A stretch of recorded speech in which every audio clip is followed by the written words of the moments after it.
questions. Right, so that question was finished. So I will add this question to the current video. ये सारा हमने कर लिया था. Now let us see the some terminology. Dendrogram.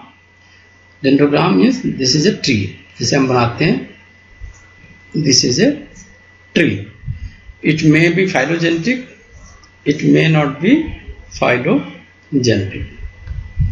And what is the cladogram? Cladogram represents a branching pattern. There are various branching pattern. तो ये जैसे इस तरह का है branching, कुछ में ऐसे branching हो सकती है, right? तो all these branching pattern, this is called as the cladogram. Right? So cladogram,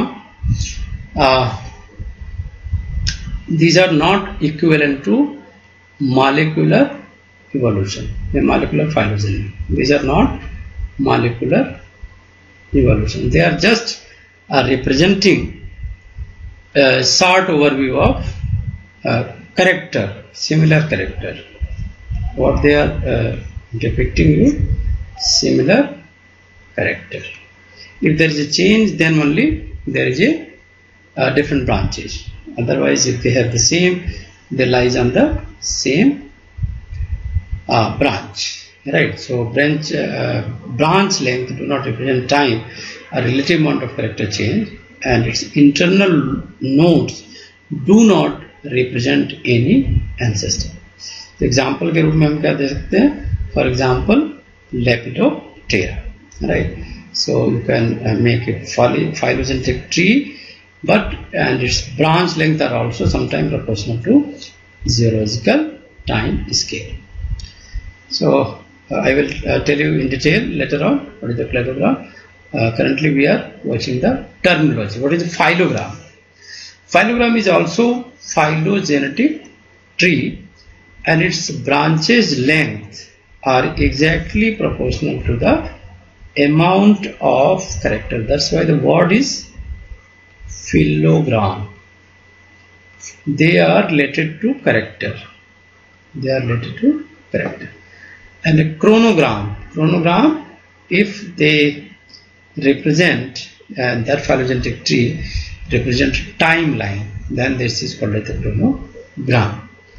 And if you are finding certain different diagram like cross section of phylogenetic tree, then this is called as a Dahlgrenogram.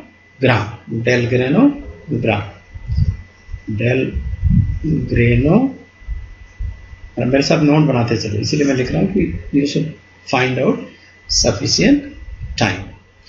Phylogenetic network, this is not strictly a tree but a general graph, right? So phylogenetic network is not kind of very similar to phylogenetic tree, right? And there are a spindle diagram showing the evolution of vertebrate at class level, right?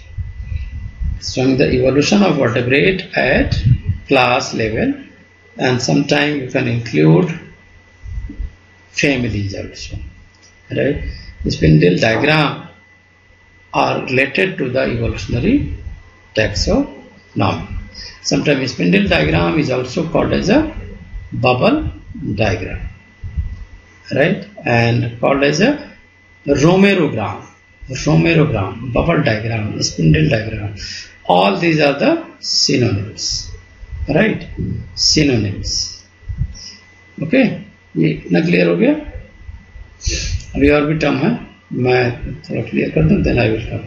Synonymous, non-synonymous substitution I have discussed yesterday, and that is clear, I think. Okay, clear? Now see the different terminology. When you are making a tree, then you will find a certain terminology like OTU, ATU, right? What is AOTU? Operational Taxonomy Unit.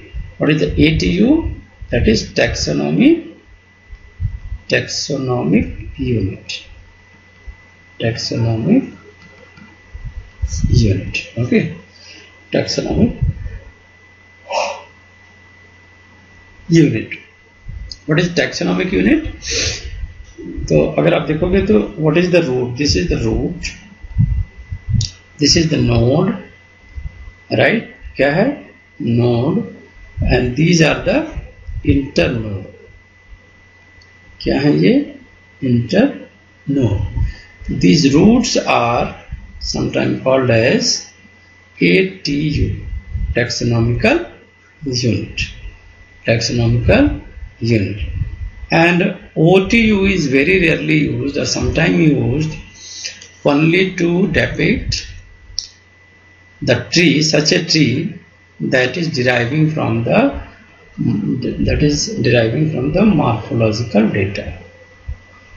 Morphology समझ रहे हो ना? Morphological data. थोड़ा सा complex पड़ेगा, लेकिन मैंने easy कर दिया है, ज़्यादा कॉम्प्लेक्स हो गई. ठीक है, हाँ जी, ठीक है ना. तो मॉर्फोलॉजिकल डेटा. तो taxonomic unit clear, operational taxonomic unit is clear, and this is also called as OTU, also called as a ONS. ONS means other nucleotide sequence. Other nucleotide sequence. ठीक है, other nucleotide sequence. Now there are another term called as the monophyletic. Afrin is there. इसकी आवाज नहीं आ रही है. चलो, गला खराब है. Monophyletic means refer to two or more DNA sequence that are derived from single common ancestral DNA. Single common ancestral DNA है ना. तो अगर एक DNA सीक्वेंस है, दिस इज द रूट. अब इससे है ना दो डिराइव हो गए, तो this will be called as, अब ये DNA सीक्वेंस अगर दिखा रहे हैं तो this is called as the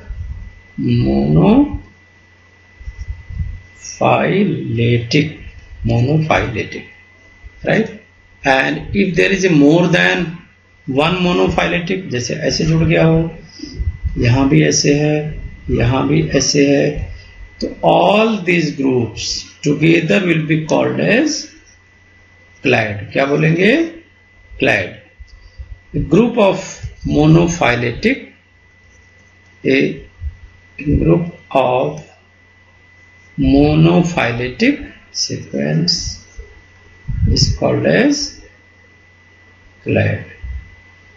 Is called as clade. Okay, हो गया clear? If it comprises all the sequence and used for the analysis that are descendant from ancestral sequence. Ancestral sequence देखो यहाँ पे है, and all they are deriving, है ना. तो monophyletic क्या हुआ? क्लियर हुआ? एक DNA sequence, but they are the branching. But if there are more than one monophyletic group, this will be called as clade. This will be called as clade, right? So polypeptide refer to group of DNA sequence, polyphyletic, sorry, monophyletic, और दूसरा term है polyphyletic. Polyphyletic means अब यहाँ पे एक ही ancestor था, there was a one ancestor, इसलिए इसको क्या कहा गया? मोनोफाइलेटिक. पॉलीफाइलेटिक में क्या कहेंगे? When there is a more than one ancestor. More than one ancestor, ऐसे. यहाँ पे क्या है? More than one ancestor. ठीक है, this will be called as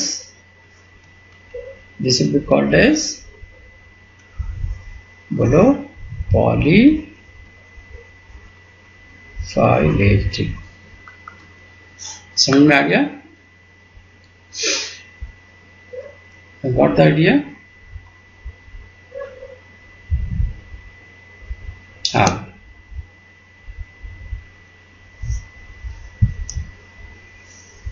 और फिर hello Afrin, are you there? अच्छा, अभी तो बताया नहीं, अभी तो एक्सप्लेन नहीं किया. तो now next is parsimony. Parsimony actual में this is a program, parsimony, right. तो this is a program and that program was developed based on certain hypothesis, है ना. तो उसमें हाइपोथेसिस ये था कि you have to involve fewest unconnected assumptions. So parsimony is a kind of different approach. मैं इसको डिलीट कर दूं जो मैंने डायग्राम बनाया ताकि इजी हो जाए आपके लिए. So in the molecular phylogenetics, parsimony is a very important approach. Why this is a very important approach? Because you can distinguish parsimony, parsimony to distinguish shortest evolutionary pathway, shortest evolutionary pathway, right. तो shortest evolutionary pathway किसका होगा? That have the smallest nucleotide change, smallest nucleotide chain, smallest nucleotide chain. ठीक है.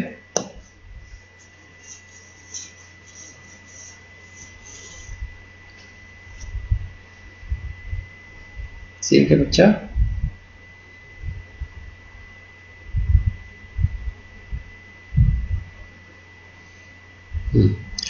Now you can see these are the different type of tree, and you can prepare this only after the scoring, and scoring can be done by the various software, right. I will discuss you shortly.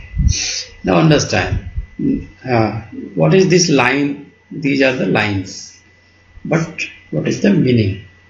Suppose this is the line, so these are always branches. ये line क्या है? ये भी branches है, ये भी branches है, ये भी ब्रांचेज है, और ये लाइन भी ब्रांचेज है. Clear? Now what is the internodes? Internal nodes. तो ये point, these points are called as the nodes. अगर ये अंदर है तो you will say this as a internal nodes. अगर ये पॉइंट बाहर है तो this will be called as external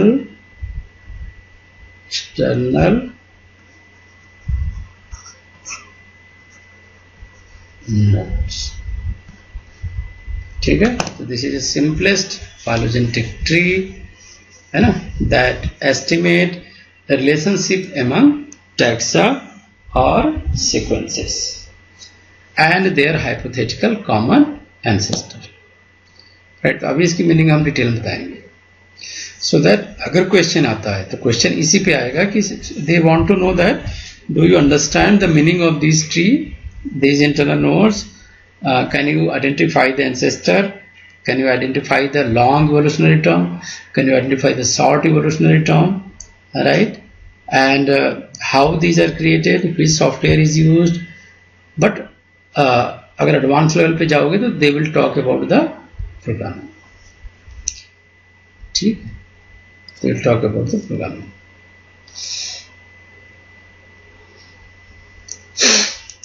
So I think this is clear, right. So today most phylogenetic tree are built from molecular data, DNA or protein sequences, okay, and they are also depicting relationship among species. So how we can build the phylogenetic step? We can build the phylogenetic tree that require the 4 distinct steps. First, identify what will identify? Acquire set of homologous DNA or protein sequence. You should have homologous set of homologous DNA or protein sequence. Second step is aligning. This aligning of these sequences may be done by the software. For example, one software is BLAST. तो ये पूछा हुआ था CSR में कि BLAST P is used for. BLAST P is used for protein and BLAST N used for, बोलो, nucleotides. ठीक, तो हाँ, अब आपको अलाइन करना है and then you will find the percent similarity index.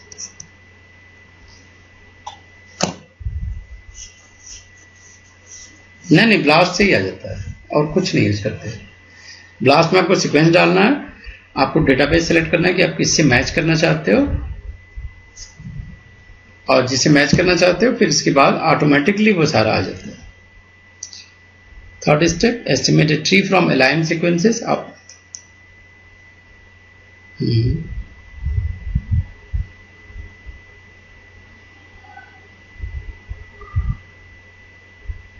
वो तो अलग चीज हो गई. हम सिर्फ यहाँ पे बड़ी फोकस्ड बात कर रहे हैं अबाउट द फाइलोजेनेटिक ट्री, है ना. तो परसेंट अलाइन किया, परसेंट सिमिलरिटी इंडेक्स आ गए.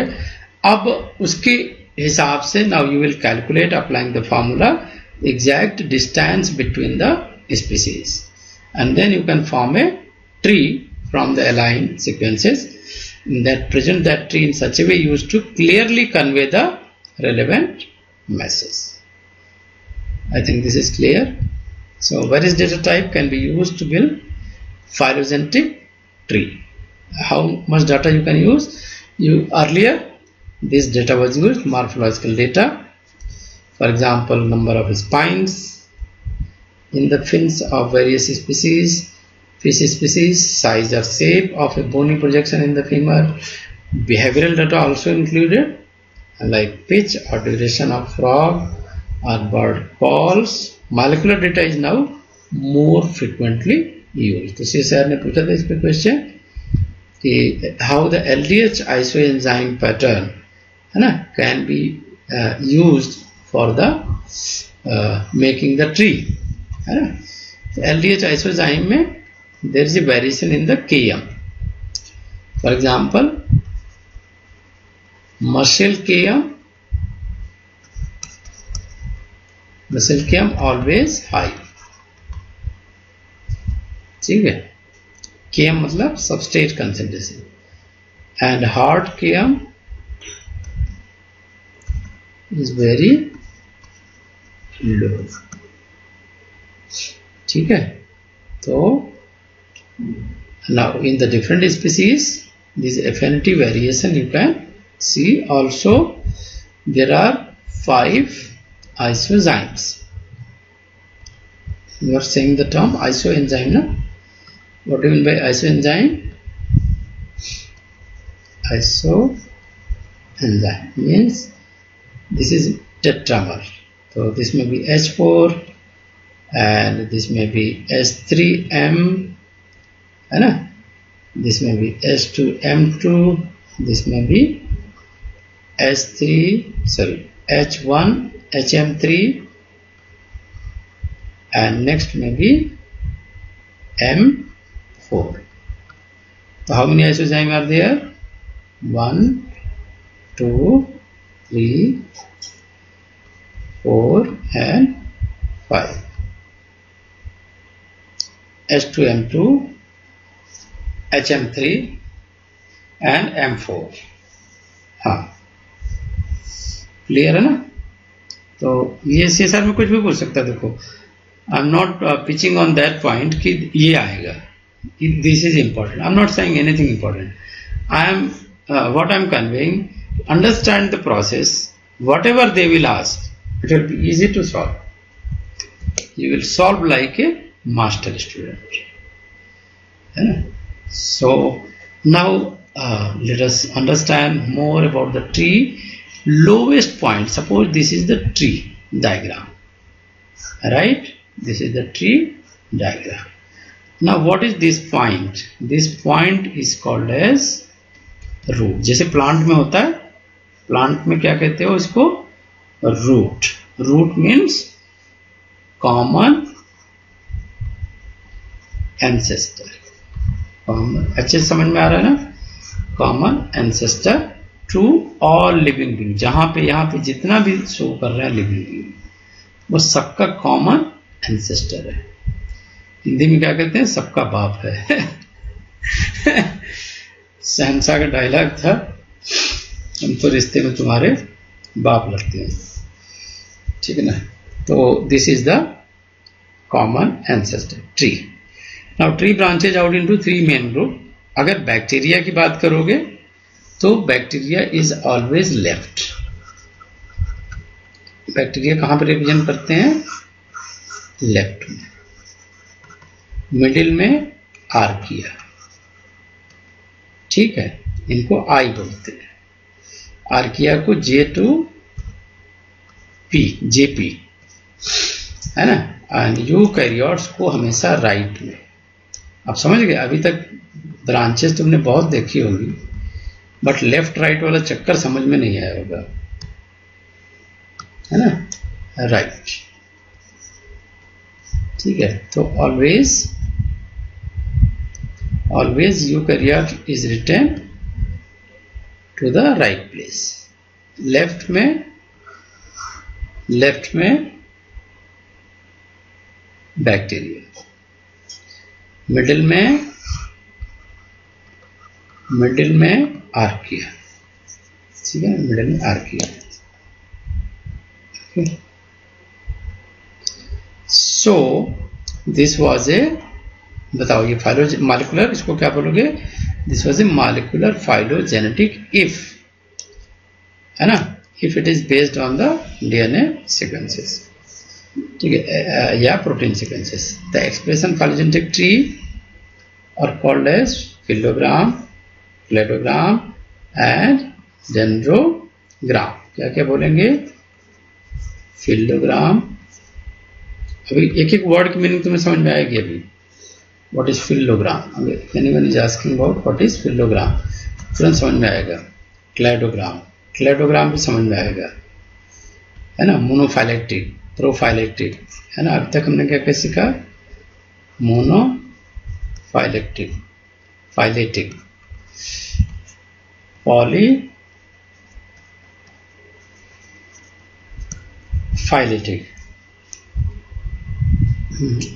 फिलोग्राम, क्लेडोग्राम, मोनोफाइलेटिक, पार्सिमोनिक. कितना अच्छे से सीखा ना. ठीक है, तो dendrogram sometime they are used for branching of the tree, यानी OTU. OTU is equivalent to dendrogram. What is dendrogram? Dendrogram means tree representing evolutionary relationship. Tree representing evolutionary relationship among taxa. Tree representing evolution. लिखने में जो मजा आता है ना, इतनी अच्छी नॉलेज होती है, लिखते रहो साथ में थोड़ा थोड़ा, है ना. आई बिलीव इन, इसीलिए कहते हैं लिखाई पढ़ाई, है ना. पढ़ना भी है और लिखना भी है. Tree representing evolutionary relationship. मेरी राइटिंग थोड़ी कचरा है. कभी कभी अच्छी भी बन जाती है, मेरा मूड अच्छा होता है तो. अमंग द टेक्स्ट राइटिंग, वैसे सच बोलो तो मूड से ही होता है. This is called as the OTU. This may be based on है.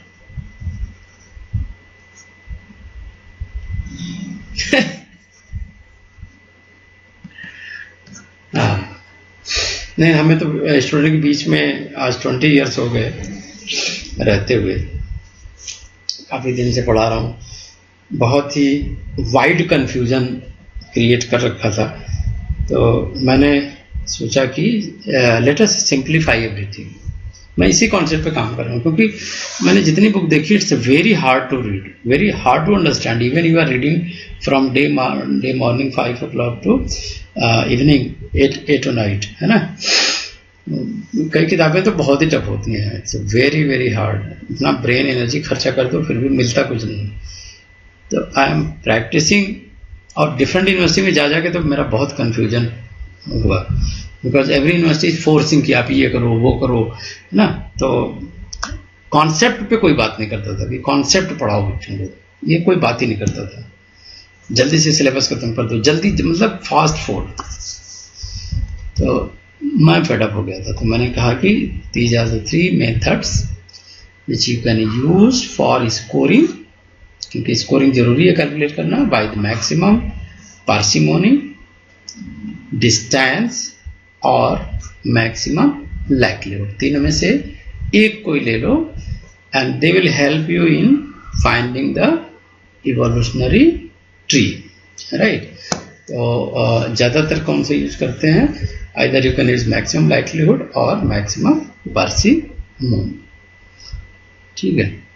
तो each of method has a different type of analysis. These are the program, these are the softwares, right, and based on the laboratory finding data you can calculate the distance.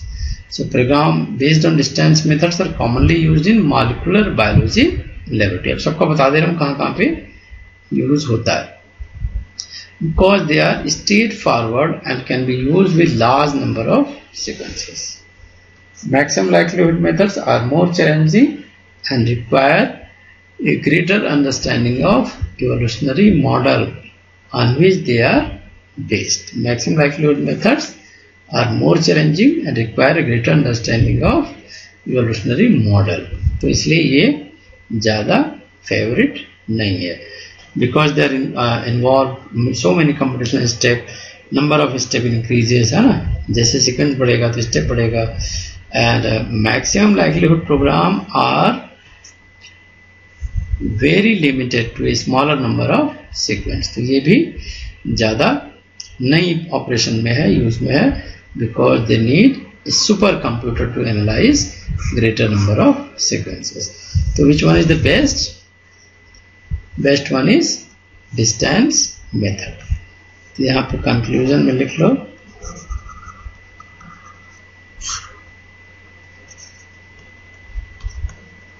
हाँ, सबसे best method क्या? Best, इसे flow chart बना के लिख लो। Best method distance method, ठीक है। So like maximum likelihood ML not using, है ना, because they are very cumbersome and need super computer। ठीक है, क्लियर है जी।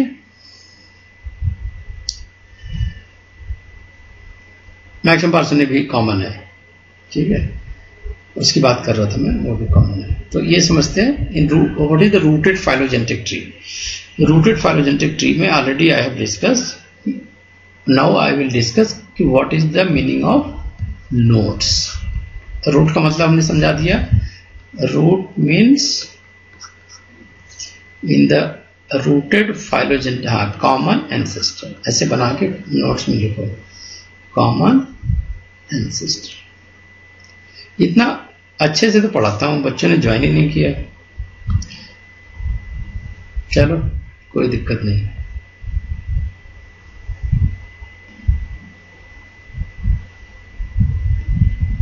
नहीं, आदत की बात नहीं है। एक्चुअली विपांशी का तो मैं समझता हूँ दिन भर वो क्लास लेती है, थक जाती है।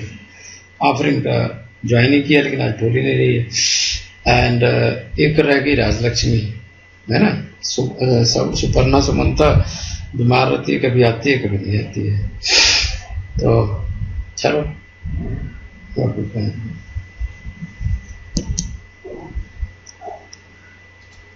ठीक है।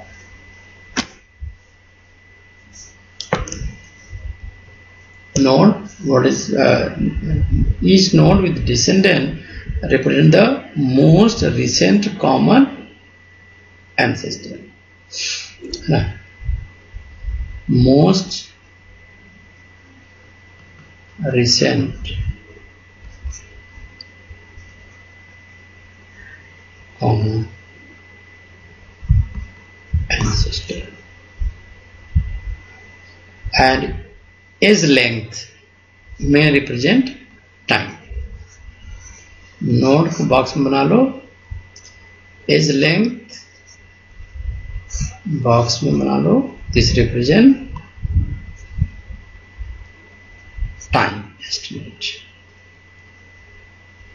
Time estimate. So that's why each node is called as TU. TU. Each node is called as taxonomical unit.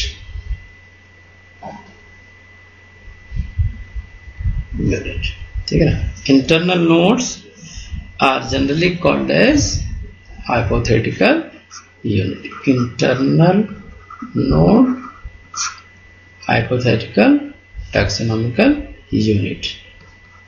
ये इंटरनल नोड जो होते हैं वो हाइपोथेटिकल होते हैं, हाइपोथेटिकल टीयू.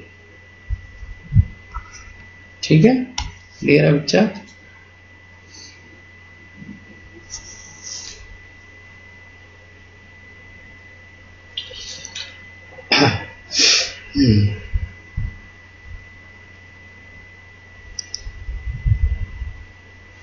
हाँ,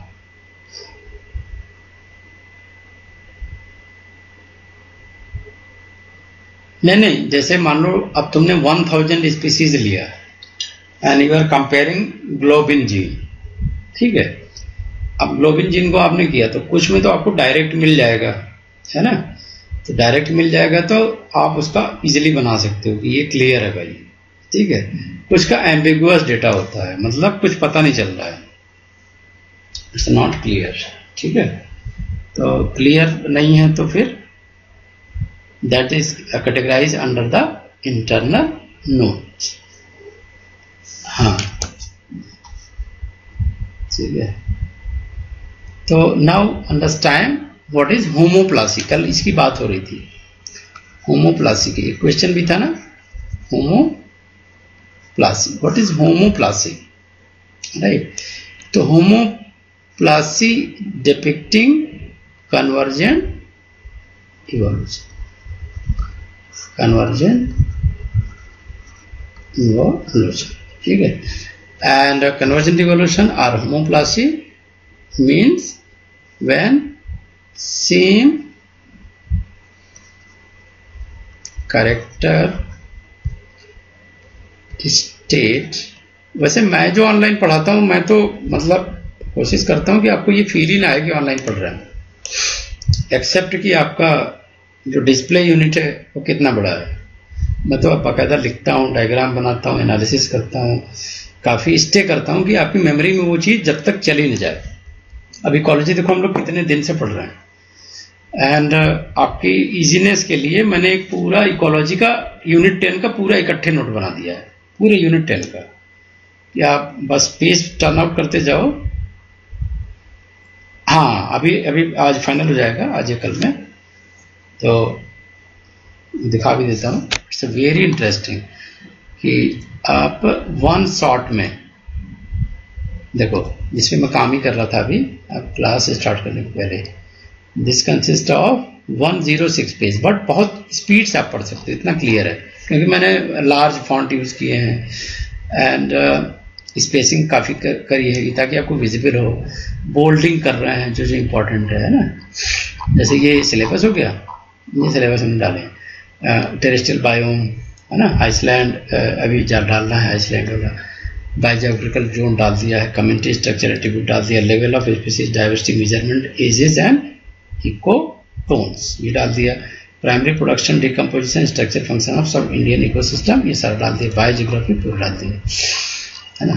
तो आप देखो एक सेकेंड में मैं कैसे आपको पूरा क्लियर कर दे रहा हूँ. बायोडाइवर्सिटी है ना, स्पीसीज रिचनेस ऑलरेडी पढ़ चुके, इवननेस पढ़ चुके हो. यहाँ पे एग्जांपल दे दिया, alpha diversity, beta diversity, gamma diversity, है ना. फिर जेनेटिक डाइवर्सिटी, ठीक है ना।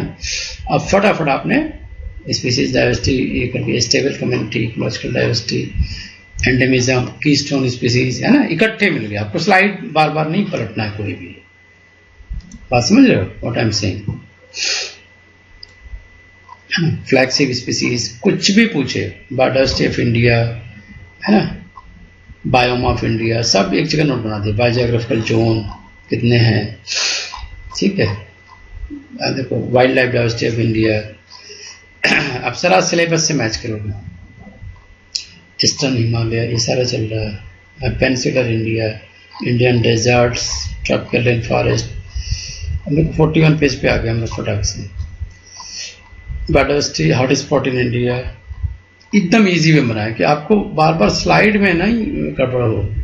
टेरेस्ट्रियल बायोम देखो चल रहा है, फिर हमने टेरेस्ट्रियल बायोम को उन्होंने कहा था कवर करो, फिर एक्वेटिक बायोम वो भी कहा है। तो अभी इसको और भी शार्ट कर रहा हूँ, मतलब अननेसेसरी चीज़ें डिलीट कर रहा हूँ, लेकिन डर भी लगता है कि कहीं ऐसा ना हो कि वही एग्जाम में आ जाए और आप ढूंढो तो पता चले कि वही नहीं है ना। ये एक्वेटिक जोनेशन, जोनेशन इन सी, ये बहुत क्वेश्चन आता है।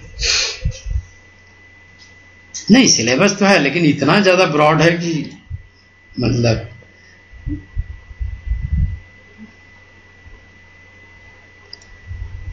हाँ देखो ये जोन में सारा हो गया एक्वेटिक का, ठीक है ना। अब fresh water habitat, example diagram, मतलब अभी और भी न्यूमेरिकल भी डालने की कोशिश कर रहे हैं जहाँ भी आ रही है। फिर अब कम्युनिटी इकोलॉजी पूरी स्टार्ट हो गई है ना। कम्युनिटी इकोलॉजी में एकदम इजी पढ़ने में, स्पीसीज रिचनेस, इवननेस, बायोडाइवर्सिटी पूरा उसी का पार्ट है। नीच आ गया, हैबिटेट आ गया, ट्रॉफिक लेवल इसमें आ गया, क्लाइमेक्स आ गया, गिल्ड आ गया।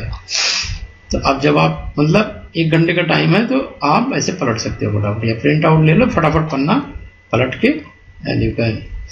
इकोलॉजिकल इंजीनियर्स क्या है, कम्युनिटी स्ट्रक्चर में holistic theory, individualistic theory, neutral theory, है ना। इकोटोन क्या है, फॉर्मेशन ऑफ इकोटोन कैसे होता है, टाइप ऑफ इकोटोन क्या है, इकोटोन की प्रॉपर्टी क्या, डायग्राम से देखो समझा दिया है ना। यहाँ पे ये इकोटोन है बीच में, यहाँ पे ये इकोटोन है ग्रासलैंड में, characteristic of ecotone, ecocline, edge effect, edge species, है ना। टेरेस्ट्रियल में कौन से एज स्पीसीज है, इकोलॉजिकल निच क्या है ना, डिफरेंस बिटवीन निच एंड हैबिटेट, ठीक है। तो यहाँ कुछ इंपॉर्टेंट पॉइंट भी जैसे डाल दिया। लैंडस्केप बाउंड्री आजकल एक टर्म आ रहा है CSIR में, तो हमने कहा इसको थोड़ा हाईलाइट कर दे। Ecocline is a landscape. फिर डिस्टर्बेंस फ्रेगमेंटेशन पर हमने क्वेश्चन देख ही लिया था, है ना। इंटरस्पेसिफिक इंटरेक्शन, कॉमेंसलिज्म, कॉम्पिटिशन, है ना, ये सारा आपको बता दिया। इसमें सब क्लासिफिकेशन और भी ज़्यादा डाल दिया, इजी टू रिवाइज हो जाए। प्रोडेशन क्या है ना, म्यूचुअलिज्म, कॉमेंसलिज्म, ये फटाफट करते करते देखो कीस्टोन स्पीसीज अभी जहाँ जहाँ पे कॉमन हो रहा है उसको थोड़ा मर्ज करेंगे। फिर बायोजियोग्राफी क्या गया, बायोजियोग्राफी क्लासिफिकेशन एक जगह करेंगे इसको, थोड़े इंपॉर्टेंट पॉइंट अभी। हाँ ऑटोट्रॉफ, एनर्जी फ्लो, आज ये था कि एनर्जी फ्लो में कवर कर दूँ। फिर ये पूछा हुआ है एनर्जी फ्लो कैसे मेजर करते हैं, बॉटल मेथड, है ना, लाइट में लाइट बॉटल और डार्क बॉटल का ये पूछा हुआ था formula. Net productivity, gross productivity कैसे कैलकुलेट करते हैं, तो मैंने वो भी आज डाल दिया, कवर कर दिया है। तो देखो पता होगा 90 पेज पता भी नहीं चला है। अब थोड़ा कंडेंस कर देंगे इसको, अच्छे से हो जाएगा। चलो लेट अस कंटिन्यू। थोड़ा बोरियत भी आपकी खत्म हुई।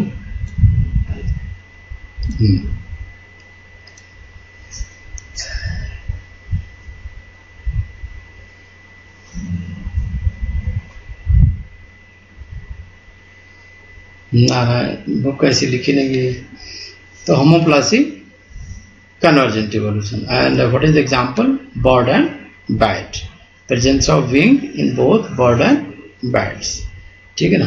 तो ऑफरिन का आज नेट काम नहीं कर रहा, but bats are more closely related to wingless mammals. Bats क्या है, मैमल्स हैं, लेकिन विंग की वजह से you can categorise them into the birds, but they are not really birds, है ना। तो characteristic passing of wing is therefore a misleading in context of vertebrate phylogeny. That's why this word is used. अब कल का question भी आया था कि कौन सा मिसलीडिंग फाइलोजेनी है, तो उसमें एक आंसर था होमोप्लासी। आपने दिखा देता हूं मैं फटाफट। क्वेश्चन था होमोप्लासी का, जिसको आप फ्रेंड ने पूछा भी था कि सर इसका क्या मीनिंग है। हाँ, ये character similarity that can be misinterpreted as a common descendant is called. देखा ये क्वेश्चन। हाँ, तो कैरेक्टर सिमिलरिटी तो होती है, जैसे विंग दोनों में है, but this is a kind of misinterpretation of a common descendant. They are really not a homoplasy की कैटेगरी आते हैं। तो इसलिए भाई देखो, हम जो स्टडी कर रहे हैं, आप वही चीज महीने भर में पढ़ोगे, हमने पढ़ के इकट्ठे दे देनी ये चीजें, ताकि आप फिक्स करो, आप इसको बार बार रिवाइज करके, and now you should fix. अब देखो मॉलिक्यूलर क्लॉक कैसे कैलकुलेट होता है, तो उसका एक फॉर्मूला मैंने निकाला, ठीक है, कि मान लो ये ह्यूमन और मुटान है ना, और ये आ गया 13 मिलियन ईयर्स। तो how you can calculate a molecular clock, ठीक है ना। तो now you have to see the number of substitution is determined for pair of homologous gene from human and orangutan. कितना सब्स्टिट्यूशन हुआ, and this substitution will be X. This substitution will be categorized under X. ठीक है जी, clear. And number of substitution पर lineage therefore X/2। तो हर जितने भी 1 generation to next generation जाएगी वो हाफ जाएगी X/2।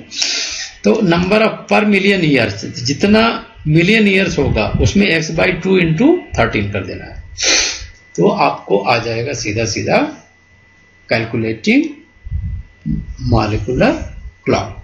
क्या करोगे, नंबर ऑफ सब्स्टिट्यूशन जीन में देखना है, X है, मान लो वो 10 है, नंबर ऑफ पर लिनिएज तो 10/2 हो गया 5, ठीक है ना। अब number you want to calculate number per lineage per million year, तो आपको क्या करना है, 5 इंटू 13 डिवाइड हो जाएगा, 5/13 होगा, 5/13 जितना मिलियन मिस होगा, तो 5/13 विल बी योर आंसर, है ना। तो आपने कैलकुलेट कर लिया कि ह्यूमन एंड ओरांगुटान के बीच में जो डिस्टेंस है वो है 5/13। ठीक है, फॉर्मूला नोट कर लिया ना। एक्स क्या है, substitution that occurring in the pair of homologous genes, ठीक है।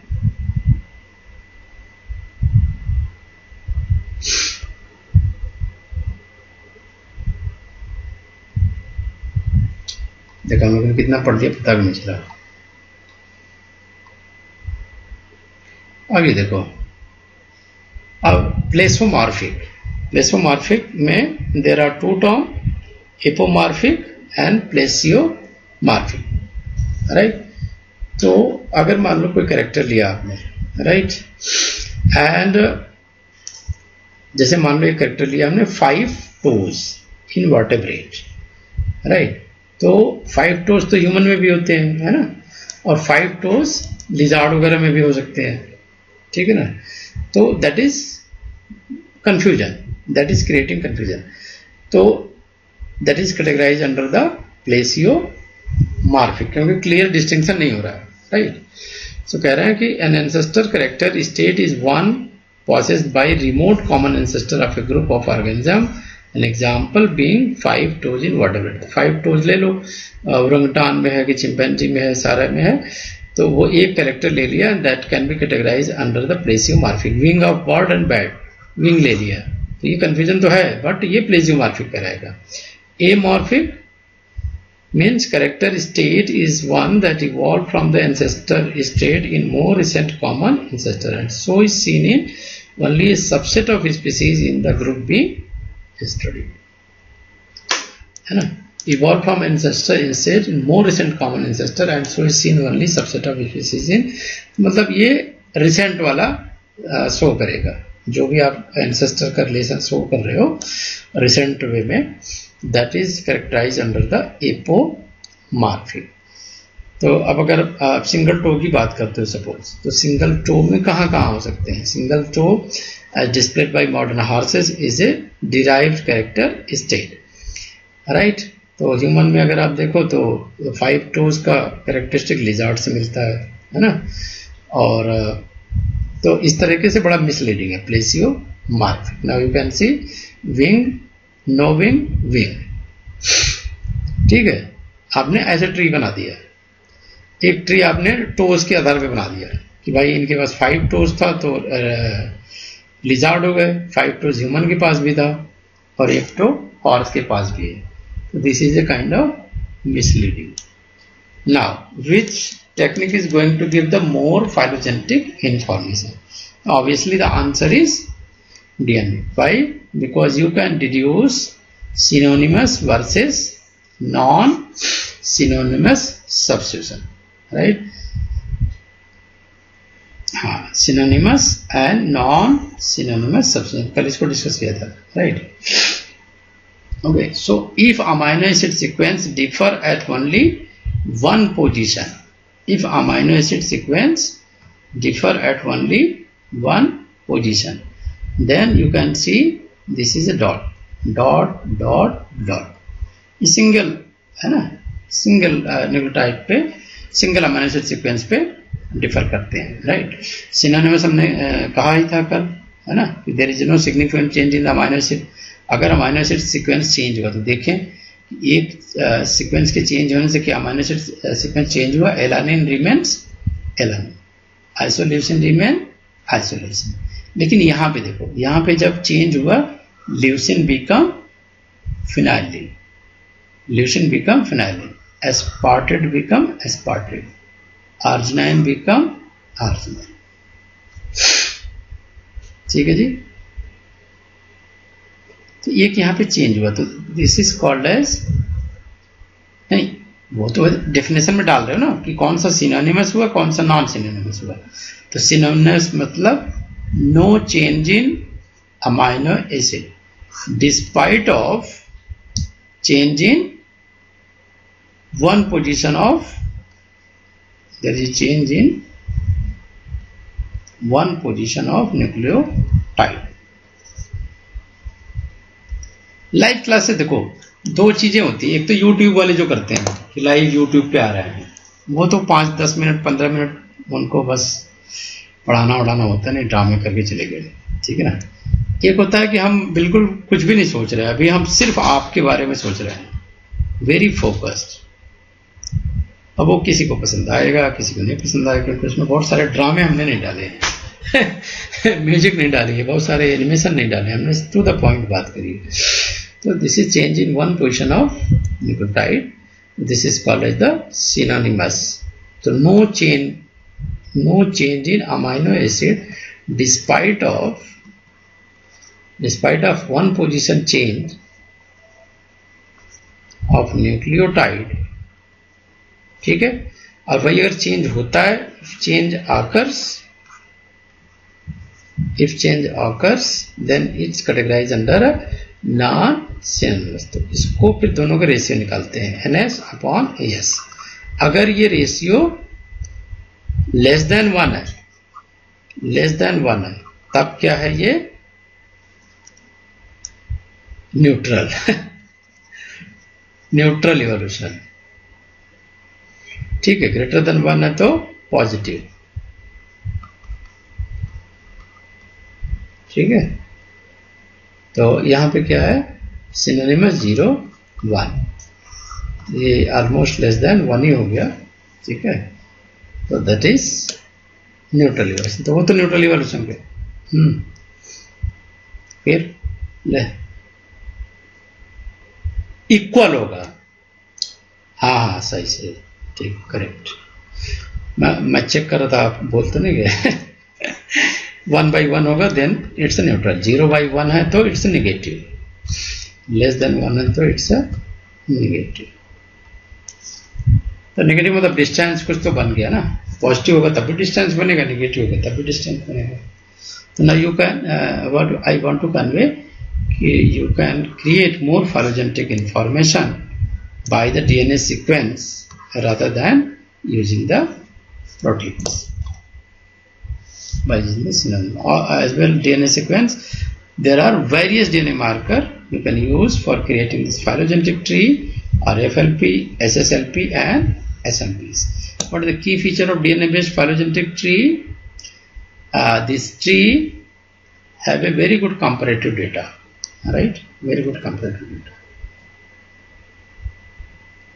अब मान लो देखो ये हमने ट्री बनाया है डीएनए से, relationship between ABCD does not tell us anything about the series of evolutionary event that leads to genes. अब यहाँ पे कुछ भी पता नहीं चल रहा है क्योंकि यहाँ पे ढंग से प्रेजेंटेशन नहीं हुई है, तो इसको कहते हैं unrooted tree. This is called as the unrooted tree.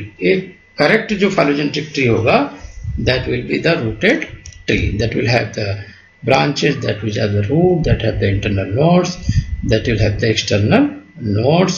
Length of branches, length indicates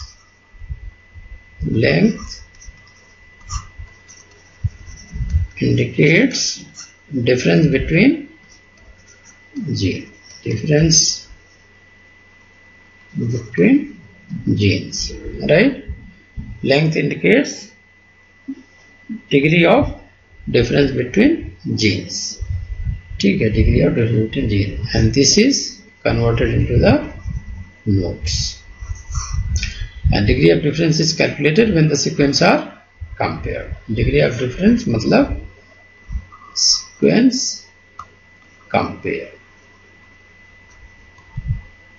ठीक है, तो ये देखोगे सारे एक्सटर्नल नोड है ABCD.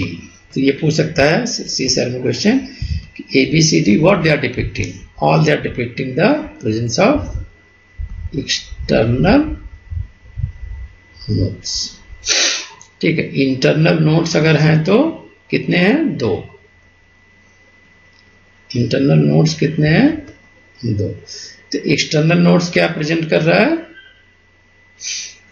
Comparing 4 genes.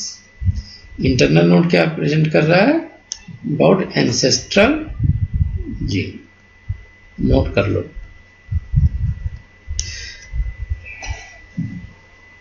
हाँ, 4 जीन्स. हाँ, internal nodes depicting ancestral jeans.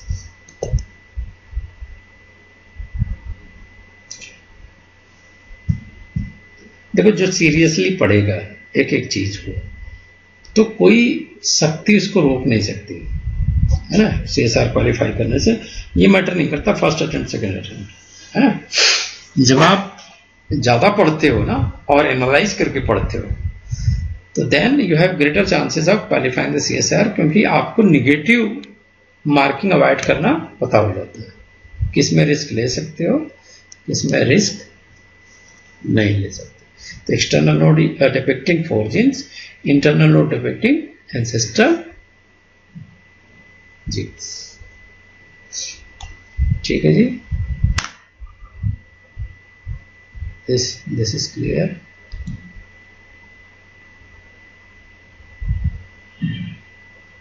So 5 different evolutionary pathway are possible. हम देखो ऐसे भी बना सकते हैं रूटेड ट्री को. Sorry,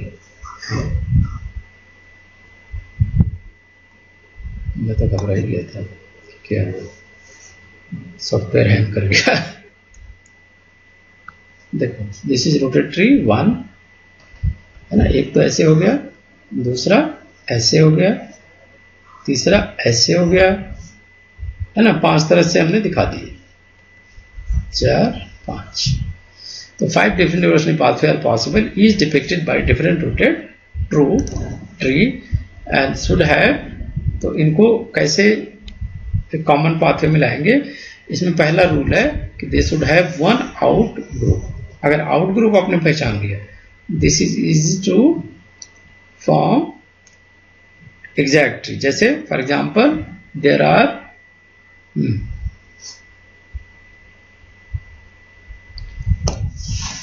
they should have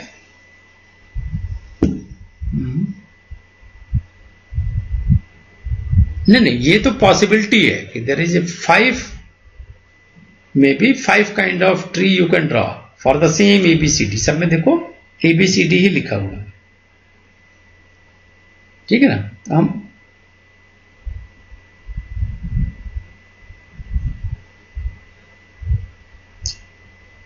first और सेकंड की शेप तो सेम है, लेंथ में डिफरेंस होगी ना।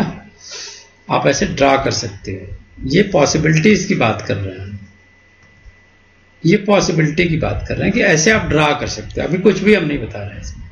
तो कह रहे हैं कि अब जब इतना कंफ्यूजन हो जाए कि आप इतने तरह के ट्री बना सकते हो, तो which will be the final tree.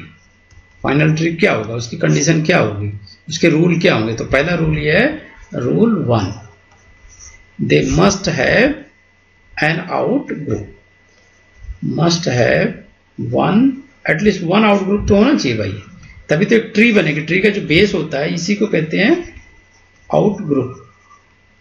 तो वो तो बने, जैसे आपको दिखाता हूँ डायग्राम नेक्स्ट वाला। पढ़ने में मजा आता है, फिर टाइम का पता नहीं लगता, आराम से पढ़ते जाओ पढ़ते जाओ पढ़ते जाओ। अब ये देखो, ह्यूमन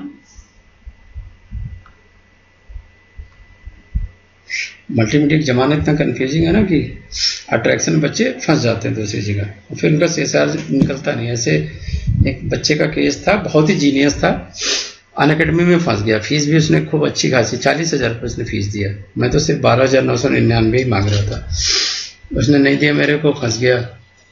अब उसका 3-4 अटेम्प्ट दिया, नहीं हुआ सिलेक्शन। अल्टीमेटली उसने जाके हार के छोड़ दिया फिर प्रोफेशन।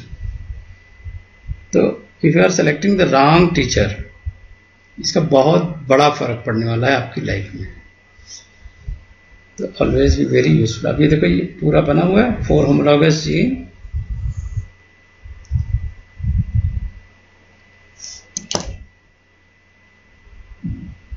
हाँ 3 साल का मतलब हो गया, हाँ 3 साल का मतलब 6 अटेम्प्ट है ना। अभी 2 साल कोरोना ही चल रहा है, तो 1 साल इक्वल टू 1 साल देयर इज नो 2 अटेम्प्ट्स। तो अगर ये ह्यूमन, चिंपैंजी, गोरिल्ला, ओरंगुटान, बैबून, अब अगर आप इनका होमोलॉगस जीन लेके एक ट्री बनाओ, तो where is the out group,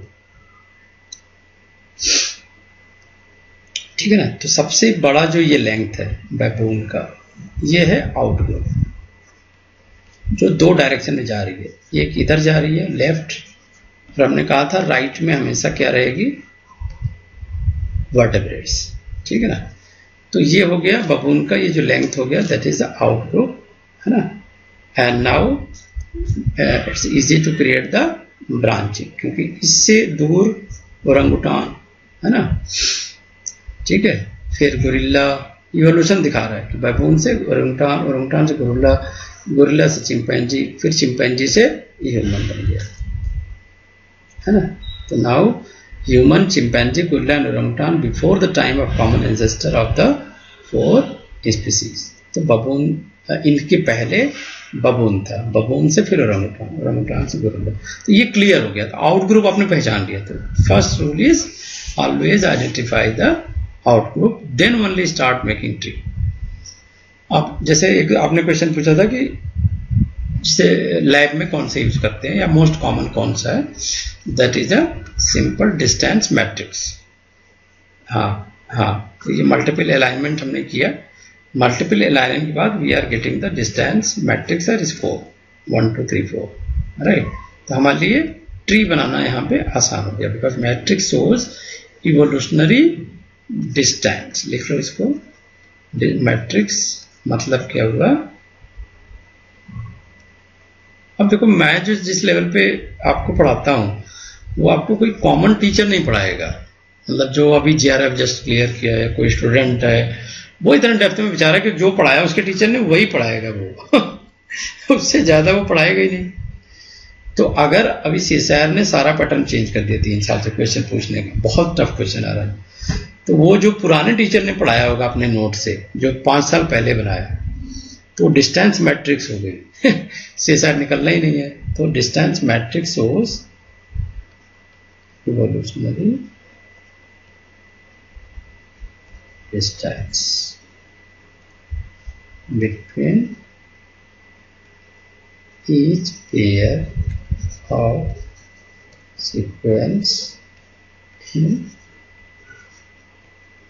alignment, ठीक है। अभी बड़ा इंटरेस्टिंग केसेस वो सॉफ्टवेयर से ब्लास्ट एंड सब रन कराओगे, हाँ उसी से आएगा, सॉफ्टवेयर से ही आएगा ये। अरे भाई वो एल्गोरिदम होता है, कैलकुलेशन नहीं होता है। कैलकुलेशन तो 2+2 होता है जो आप सब करते हो। एल्गोरिदम में you never do the calculation. वैसे एक फॉर्मूला मैंने बताया है छोटा सा, वो डिस्टेंस के लिए है, मॉलिक्यूलर फाइलोजेनी के लिए। मॉलिक्यूलर फाइलोजेनी के लिए फॉर्मूला क्या था, x/2 × 30, जो ईयर्स है, तो this will give you the exact linkage, time linkage. अब हम एल्गोरिथम, हाँ अभी देखो HIV के रिलेटेड कल मैं डिस्कस कर ही रहा था कि HIV का जो सीक्वेंस है ना, जब इन्होंने ZR59 जो कि HIV का सीक्वेंस था, इसको लेके, है ना, this was A RNA sequence, देखा कि ये ट्री बन गई उसी सीक्वेंसिंग के आधार पर, जैसे हमने भी बताया, है ना, चिंपैंजी में, देन HIV10, HIV2, है ना, sooty mangabey, mandrill, sykes monkey, then African green monkey, फिर यहाँ से ह्यूमन में आया, वो नहीं शो किया है, फिर ये ह्यूमन में एंटर कर गया। तो अगर आप देखो, this is called as HIV radiation. ये पूरा डायग्राम क्या कह सकते हो, HIV रेडिएशन, डिपिक्टिंग द, हाँ HIV रेडिएशन, ठीक है। तो अर्लीस्ट वर्जन क्या था, this was the earliest HIV1, है ना। अब HIV1 का ये जो सीक्वेंसिंग जब इन्होंने किया तो पता चला कि HIV इवॉल्व ड्यूरिंग 1914, ठीक है। तो ये पॉसिबिलिटी थी कि इसी के बीच में ये इमर्ज हुआ, बट एपिडेमिक लेवल पे काफी स्टेजेस इसने क्रॉस किए। जैसे अभी कोरोना चल रहा है, आज एक नई डिस्कवरी आई है कोरोना के लिए कि vaccine is responsible for their mutation. लो मुझे तो गले से उतरा ही नहीं, कैसे कैसे साइंटिस्ट भाई जो इनको पता ही नहीं है बायो की ABCD, वैक्सीन की वजह से कोई भी स्ट्रेन इवॉल्व नहीं कर सकता, because vaccine just making the antibody, they are releasing cytokines, बस इतने ही काम है, जिसकी वजह से इनकी जो मल्टीप्लिकेशन रेट है वो डाउन हो जाएगी। बस एक से एक केजरीवाल टाइप के साइंटिस्ट, हाँ एक से एक साइंटिस्ट है, इनकी बातें सुन लो, जहर बोलते हैं सीधा। ऐसा कॉन्सेप्ट बैठा दें, अगर मान लो CSR में यही क्वेश्चन आ गया, सारे बच्चे बेचारों को गलत हुआ, क्योंकि न्यूज से पढ़ाई नहीं हो सकती। ऑथेंटिक डेटा तो साइंटिस्ट को ना, देखो टाइम आएगा एक दिन कि सारे साइंटिस्ट इंडिया में फिर MP MLA ही बनेगी, बिना उसके काम ही नहीं होना, कोई चीज मैनेज ही नहीं होगी। Now you can see this is a gene tree, this is a species tree. What is the difference? अब ये देखो यहाँ पे जो नोट्स हैं वो क्या दिखा रहे हैं, म्यूटेशन इवेंट्स, देख पा रहे हो, ये देखो ये जीन ट्री है, gene tree, each node is showing mutation tree, और स्पीसीज ट्री में ईच नोड इज शोइंग। अभी देखो बात करना आसान हो गया, ट्री में नोड इंटरनोड की बात तो कर सकते हैं, राइट, रूट की बात कर सकते हैं, लेफ्ट की बात कर सकते हैं कि क्या है, सेंटर में क्या है, रूट में क्या है, तो कितना अच्छे से क्लियर हो गया आपको। तो this is the difference between gene tree and species tree, but they are really not same, and you can identify it at the internal node, right? तो डाइवर्जेंस का रीजन आपको यहाँ पता चल गया कि this was the mutation which causes the divergence between gene T, gene C, gene B and A, but यहाँ पे स्पेसिएशन आप बात कर रहे हो, ठीक है। स्पेसिएशन का अलग मीनिंग हो गया, स्पेसिएशन मतलब unable to interbreed, geographical geographically isolated, allopatric, है ना.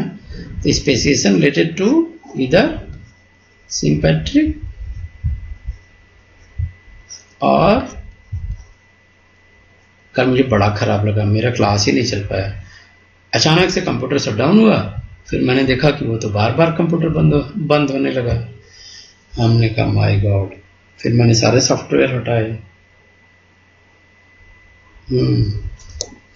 कोई बात नहीं, ऐसा अनएक्सपेक्टेड हो ही जाता है. अब ये देखो, अब टाइमलाइन अगर मान लो, हाँ कंप्यूटर को थोड़ा बचा के रखना, क्योंकि इतना पावरफुल कंप्यूटर नहीं है ना, बजट कम होता है, टीचर की इनकम बहुत ज़्यादा होती नहीं, प्राइवेट वाले देते ही कितना है, ठीक है ना. तो बाकी चीज़ें होती हैं, सारा सिस्टम इतना महंगा है. ऑनलाइन अगर रियल में मैनेज करो ना, तो budget is very high for managing the online class. मैं देख रहा था 12 से 15 लाख का पूरा सेट है, अगर वो सेटअप करने जाएं तो that we can not manage. अब 200-300 बच्चे होते तो चलो सोचते भी, चलो एक दिन आएगा वो भी जब हम बड़े सेटअप में बात करेंगे. तो दिस इज द, हाँ बिल्कुल, आप लोग सेलेक्ट हो गए तो उसी से रिजल्ट आएगा. आई एम नॉट होपलेस. ये म्यूटेशन हुआ, फिर 2 ब्रांच बनी और ये स्पेसिएशन हुआ, right. Now this is depicting the clear, है ना. तो दिस इज स्पेसिएशन. अब ये कह सकते हो due to genetic drift. This speciation is due to genetic drift. तो यहाँ पे क्लियर हुआ. और डिटेल में अगर बनाते हो म्यूटेशन और स्पेसिएशन, तो दोनों को अगर ले लेते हो, राइट, तो इससे पता लगता है कि mutation was earlier, speciation was later on. Mutation earlier time पे हुआ, राइट. और जेनेटिक ड्रिफ्ट में क्या हुआ, बिकॉज एलील इज लॉस्ट, तो इसलिए ये ब्रांचिंग आ गई. Allele lost. This is now you can see the 2 separate genetic linkages. 2 genetic linkages. तो कुछ भी क्वेश्चन पूछ सकते हैं कि बताओ इस ब्रांच में कितनी जेनेटिक लिंकेज है. अब क्या बोलोगे, 2. कहाँ पे, 1 और 2, ठीक है. कहाँ पे स्पेसिएशन हुई है, एट द नोड, ठीक है. Internode depict mutation, internode depict mutation. Why this mutation created speciation? Because due to genetic drift, allele were lost. So many answer you can give based on the this phylogenetic. ये कोई नहीं पढ़ाएगा, कोई आपको teacher नहीं पढ़ाएगा पूरे India में. आप कहीं भी पढ़ लो, आप पेमेंट करके पढ़ लो, चाहे फ्री पढ़ लो, no one is going to teach in such depth, है ना. कि आपको आप दिखेगा, ट्री देखोगे और आपको सब कुछ दिखेगा, म्यूटेशन भी दिखेगा, स्पेसिएशन भी दिखेगा, नोड भी दिखेगा, जेनेटिक लिंकेज भी दिखेगा. This is called as the phylogenetic analysis. तो न्यूट्रल सिलेक्शन की बात हम पहले कर चुके हैं, है ना. न्यूट्रल सिलेक्शन में क्या होता है कि the allele become fix because of natural selection और रैंडम ड्रिफ्ट, है ना. तो एक एलील डोमिनेट कर जाती है, that is more favorable, beneficial, that allele become fix. तो according to mathematical model it was observe that different allele become fixed in a population resulting in a series of gene substitution. तो इसलिए tree बन गई. अब कभी ऐसा होता है कि स्पीसीज स्प्लिट इनटू 2 पॉपुलेशन, है ना, फिर वो इंटरप्रेट भी नहीं कर पाते, तो वो डिफरेंट स्पीसीज होते हैं, राइट. तो दीज 2 पॉपुलेशन बिकम डिफरेंट. तो इस वजह से भी थोड़ा सा डिफरेंस आ जाता है ना. तो sometime there is a bottleneck effect. तो all this differences based on the gene substitution because of sympatric और एलोपेट्रिक स्पेसिएशन, है ना, आप उनको देख सकते हो कि what are the differences in allele frequency, ठीक है. तो अगर किसी भी तरह का डिफरेंस आया है because of sympatry, allopatry, all these are reflecting something, that is gene substitution. ठीक है. तो now they are causing difference in allele frequency from one species to second species. So why they are differing? They difference in allele frequency. And now these allele frequency can give you the exact data of, can give you idea about date and time when this population is split, when a split occurs, right? तो ये आपका बन गया phylogenetic tree.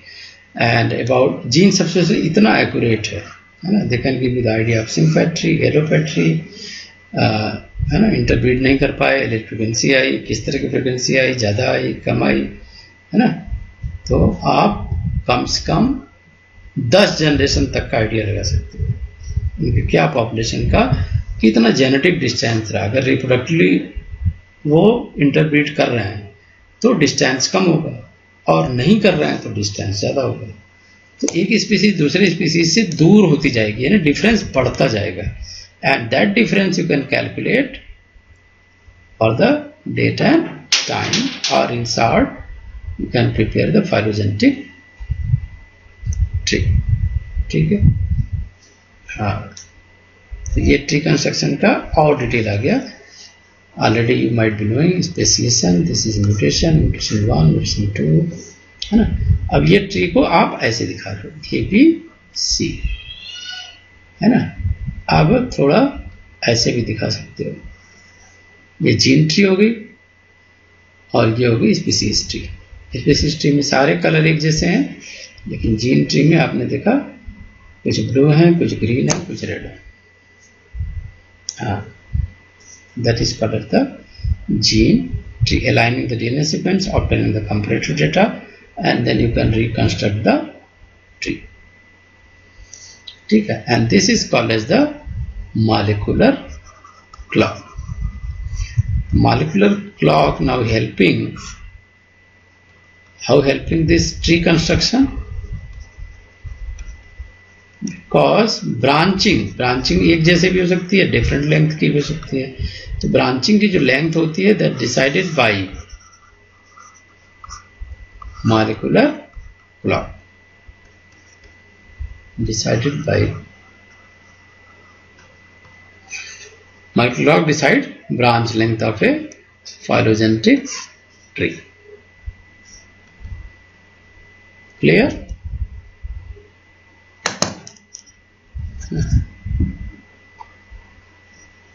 देखो ये simple sequence alignment है ना, तो कुछ भी आपको समझ नहीं आएगा. लेकिन more difficult sequence alignment, then you can see where this is a gap, right. तो sometime there is a ambiguous report because of error in multiple alignment. तो अब क्या होगा, फाइलोजेनेटिक एनालिसिस भी करेक्ट नहीं होगी तो प्रॉब्लम होगी. That is called as the indel placement. Indel placement, ठीक है ना. दैट गिव राइज टू, ये पूछ सकता है indel placement during multiple alignment. During multiple alignment ये कैसा होगा ट्री? तो ट्री विल बी इनकरेक्ट. ठीक है. या उल्टा पूछ सकते हैं कि ये पूरा सेंटेंस लिख सकते हैं कि because of indel placement during multiple alignment tree is incorrect, so which data is showing indel positions. ये गैप होगा, लाइन होगी, देखोगे छोटा सा लाइन बनी है ना, ये लाइन आपको दिखेगी. यहाँ पे देखोगे लाइन नहीं है, यहाँ पे करेक्ट है इसलिए लाइन नहीं है.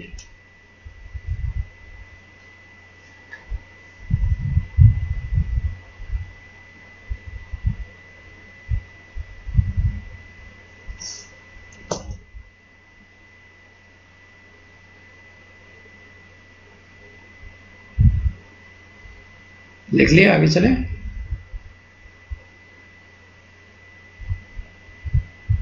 तो सेकंड, अब तो कुछ रह ही नहीं गया, अब तो सारा समझ गए हो, ठीक है ना। बाकी पढ़ लेना। ये देखो ऐसे आ गया। तो कुछ और टेक्नोलॉजी है, जैसे ये हो गया एंसेस्टर, रूट हो गया, ये है ना रूट। तो रूट मीन्स एंसेस्ट्रल लिंकेज। ये रूट से एक लेफ्ट जा रही है, एक right. This is called as the branch point. तो ब्रांच पॉइंट का मतलब हो गया this is the common ancestor of both, इसका भी इसका भी, ठीक है। फिर ये इसके लिए रूट हो गया, फिर यहाँ पे ब्रांच पॉइंट, ठीक है। फिर इसके लिए रूट, फिर इसके लिए ब्रांच पॉइंट। अब ये ब्रांच का फिर ब्रांच आ गया, तो दोनों ब्रांच को क्या कहेंगे, सिस्टर टैक्सा। ये भी क्या हो गया, सिस्टर टैक्सा। एक तो हो गया बाप है ना, बाप के दो बच्चे, ठीक है। ऐसे याद कर सकते हैं हिंदी में। ये हो गया बाप, बाप के दो बच्चे, दो बच्चे के फिर ये बाप बन गया, फिर ये दो बच्चे, तो ये हो गए सब आपस में भाई बहन, सिस्टर, ठीक है। अब ये अकेला रह गया यहाँ पे, तो this is called as the basal taxa. अब यहाँ पे देखो एक लाइन सीधी जा रही है, फिर दो ब्रांचिंग हुई, इसका मतलब ये रिजॉल्व नहीं हुआ, कुछ गड़बड़ है इसमें। This is called as the unresolved pattern of diagram, ठीक है। अब ये देखो, अब तुम्हें इजी लगेगा पढ़ना। अब ये स्लाइड जब पढ़ोगे ना, तुम्हें बहुत मजा आएगा। अब ये चीज मैं वहां पे नोट्स में नहीं लिख सकता, जो नोट्स में लिखना था वो मैंने बना दिया, वो बनाएंगे, ये सिखाने की चीज थी।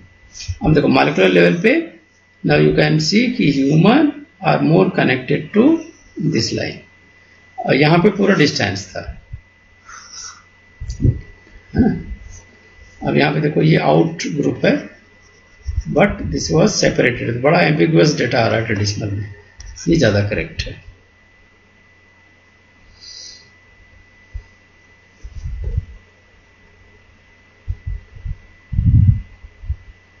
देखो gene tree, species tree myoglobin का, है ना। मायोग्लोबिन में मतलब पहले तो कोशिश करते ही थे कि भाई चलो इस तरह का बनाया जाए स्पीसीज ट्री, लेकिन मायोग्लोबिन के बेस पे पहले जीन ट्री तैयार करना, फिर उनका स्पीसीज ट्री तैयार करना, that will be more accurate, है ना, मोर एक्यूरेट। तो इसमें देखो तीन ट्री हो गए, तीन बातें होगी। लेग हेमोग्लोबिन के लिए इंसेक्ट, सोयाबीन, ठीक। फिर मायोग्लोबिन में देखो रूट ये रहा, फिर सार्क आ गया, चिकन आ गया, वेल, ह्यूमन, काऊ, ठीक है। तो ये ह्यूमन, काऊ एंड वेल ये ब्रांचिंग में है, मतलब बहुत क्लोज है, ठीक है। इसी तरह हीमोग्लोबिन की बात करो, ह्यूमन मंकी वेरी क्लोज, ये अल्फा से यूनिट हो गई, ये देखो इसको बीटा से यूनिट है ना। ह्यूमन, मंकी, यहाँ पे cow, chicken, fish, shark, shark, fish, chicken, cow, alpha subunit. Left और राइट वाली बात होगी, हीमोग्लोबिन, मायोग्लोबिन, लेग हेमोग्लोबिन, सारे रूट में है ग्लोबिन फैमिली। और तीन तरह के ग्लोबिन में डाइवर्जन में पहले लेग हेमोग्लोबिन बना, फिर मायोग्लोबिन बना, फिर हीमोग्लोबिन बना। हीमोग्लोबिन का रूट ये हो गया, ये डाइवर्स करके इसमें और इधर।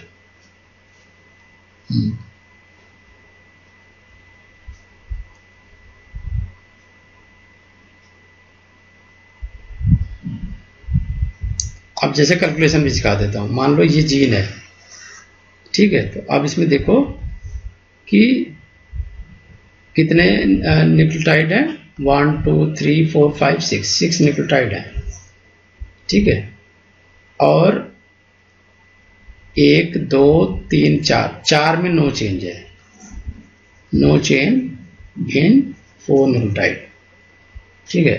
अब सब्स्टिट्यूशन जब किया पोजीशन 4 पे, ठीक है, एंड इंसर्शन डिलीशन किया पोजीशन 2 पे, तो आपको देखो कि दो सीक्वेंस में थोड़ा डिफरेंस आ रहा है, ठीक है, दो सीक्वेंस में डिफरेंस आ रहा है।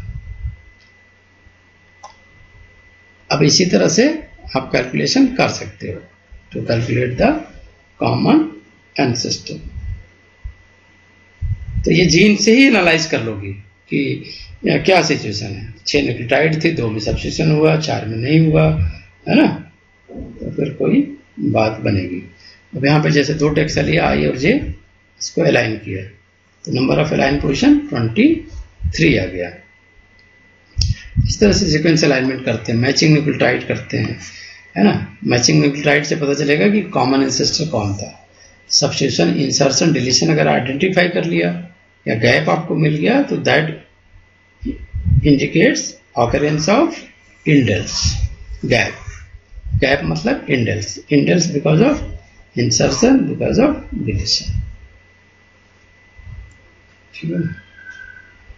Optical alignment, many alignment are possible between sequence and algorithm, वही बातें मैं कर रहा था। Typically maximize the matching number of amino acid and nucleotide invoking the smallest possible number of indel कम से कम substitution. When DNA sequence diverge, they begin to collect mutation. Number of substitution found in alignment is widely used in molecular evolution analysis. जैसे आप ये देखो, number of aligned position is 23, number of different position 8 है ना, 8 position different है। तो अब इनका रेशियो निकाल के then you can go for the calculation. Number of substitution कितना हुआ? अब Jukes control model क्या कहता है? And they assume that each nucleotide is equally likely to change into any other nucleotide and created a mathematical model to describe multiple base substitution. तो ये आप formula है जो आप पूछ रहे थे, कौन सा फार्मूला है? यही है, K is the distance between sequences, तो -3/4 ln 1 - 4 3p। ठीक है। तो चूंकि न्यूक्लियोटाइड 3 होते हैं, है ना, और बेसेस 4 होते हैं, इसलिए 1 - 4/3p की है। ठीक है, इसका लॉग लेना होता है। के डिस्टेंस आपको पता चल जाएगा -3। तो p क्या है? p is the observe number of substitution. बस खाली एक टर्म आपको इंट्रोड्यूस करना है, p, है ना, कि observe number substitution over total number of site. जैसे वहां पे 8 सब्स्टिट्यूशन हुई थी by 23, तो ये p कितना हो गया? 8/23। ठीक, ये देखो 8/23 निकाल लिया, p 0.3 आ गया। तो सिर्फ यहाँ पे क्या किया, फार्मूला सेम है लेकिन हमने सिर्फ 0.3 इंसर्ट किया इसमें, यहाँ पे बाकी सारी चीजें सेम है। तो -3/4 log 0.348। अब इसे सॉल्व कर लो, जो वैल्यू आएगी वो आपका करेक्ट मल्टीपल सब्स्टिट्यूशन होगा। ठीक है, तो you can calculate the distance between sequences. के आपका किसी का 0.4 आएगा, के किसी का 0.6 आ गया, के किसी का आ जाएगा 1। ले लो, अब बना लो ट्री। हो गया इजी ना, जीन मैपिंग से। आप समझ में आ गया ना अच्छे से। प्रोफेसर से पढ़ने का फिर अलग ही मजा होता है। हमने भी पढ़ी है प्रोफेसर से, हम तो शुरू से प्रोफेसर से पढ़े। मतलब एमएससी में हमारे सारे प्रोफेसर थे, टॉप क्लास के थे, वर्ल्ड क्लास के भाई, वर्ल्ड क्लास के थे, जिनको इतना था कि जीन 12 पूरी याद थी, पूरी एनालिसिस उनको आती थी। तो मैं ड्रीम करता था कि मैं ऐसे ही टीचर बनूंगा।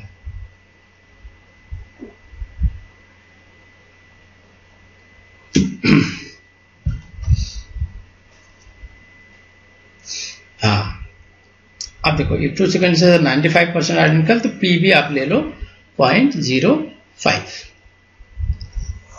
तब आपको K आ जाएगी इधर। ठीक है ना, K इधर आ गई। if two sequences are only 50% identical then P 0.5। आप ये देखो आ गई ना डिस्टेंस, तो आपको K तरह तरीके से आ जाएगी। 90% आइडेंटिकल है तब ये, और 50% आइडेंटिकल है तो 0.3। ठीक, this is the correction for multiple substitution. इतने का मल्टीप्लाई करना पड़ेगा डिस्टेंस जो पहले आया है। ठीक है ना, जो पहले आया है उतने का करेक्शन ये ऐड कर देना, मल्टीप्लाई। तो rate of nuclear substitution accumulate independently. अभी मैं वीडियो भी देख रहा था, एक बंदे ने फार्मूला तो ये डिस्कस किया, बट मुझे खुद कुछ भी नहीं समझ में आया कि उसने क्या कहा और ये कहां से आया, K/2T कहां से आया। अब आप K भी समझ गए, K कैसे आया, है ना। और what is the T? T is the divergence time. अब आप सब्स्टिट्यूशन रेट निकाल सकते हो विच इज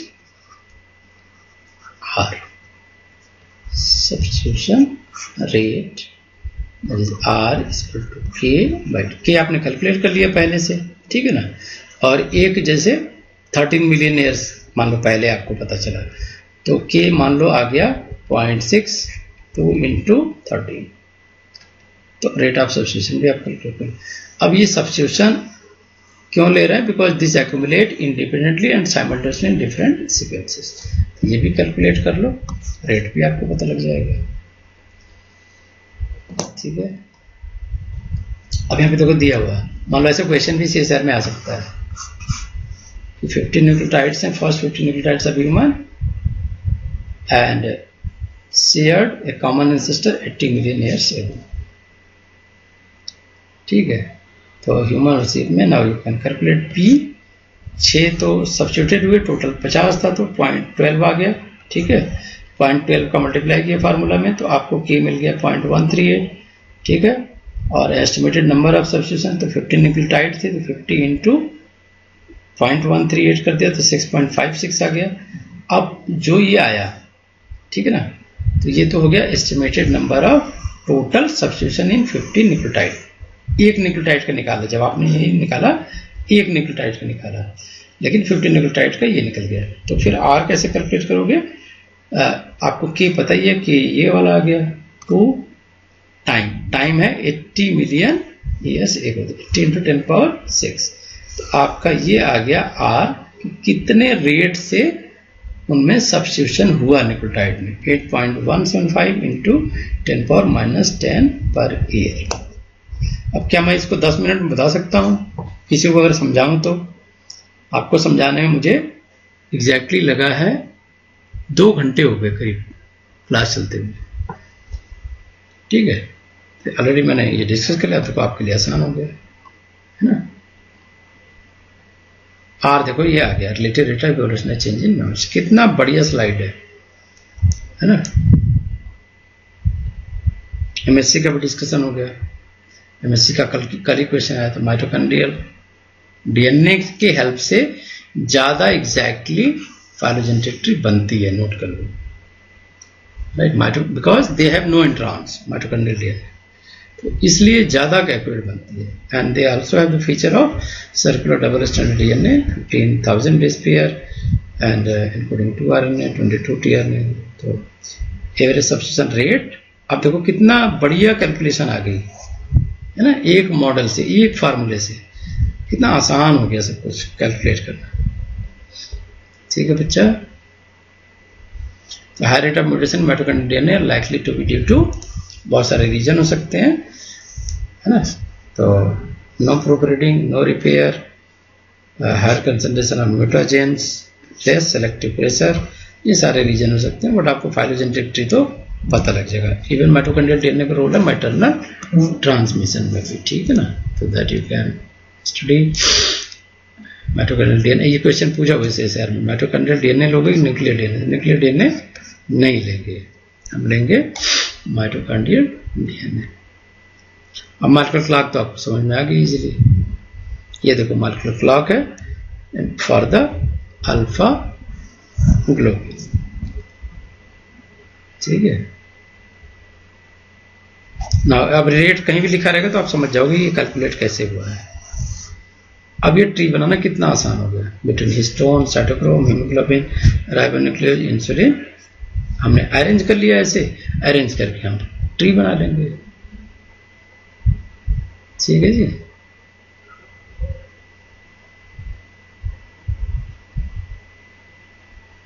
तो ये बाकी चीजें पड़ी हुई जेनेटिक ड्रिफ्ट वगैरह, तो आज का लेक्चर यहीं खत्म करते हैं, है ना। अब आपको सब कुछ इजी समझ में आएगा। चलो थैंक यू। अब हम कल कोई नया टॉपिक अनाउंस करेंगे मॉर्निंग में, ठीक है, इस स्लाइड में अपलोड होगा। चलो थैंक यू सो मच।